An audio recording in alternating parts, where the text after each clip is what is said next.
Hello everyone and welcome back to another video from Crazy Gamer. In this video, I'm going to show you how to sign up and create a new account on the Headball 2 game. So let's get started right away. First of all, open up the Headball 2 game on your device, and once you open it up, you will be taken through the basic tutorial levels. After completing the basic tutorial level, you will gain access to the main homepage, from which if you wish to sign up and create a new account, tap on the arrow button at the right side and then tap on the gear icon. You will now be taken into the settings page, from which tap on My Account, and now you will see the Facebook Connect button. Go ahead and click on it, and this will now take you into the Facebook Connect page. Tap on the Connect button once again, and now this will take you into your Facebook application.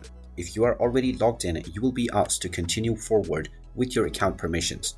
Just tap on the Continue As button, and now this will link your Facebook account with your Headball 2 game. Once you are signed up, you will also see various different suggestions for friends that you can add. And now you have successfully been signed up to the Headball 2 game using your Facebook account. And this means that all of your progress will now be saved within your Facebook. And there you have it. That is how easy it is to sign up and create a new account on the Headball 2 game. If you find this video helpful, make sure you hit that like button and subscribe to our channel if you haven't done so already. Also ring that notification bell to never miss another update from us. Thank you for watching, and I will see you again in the next video.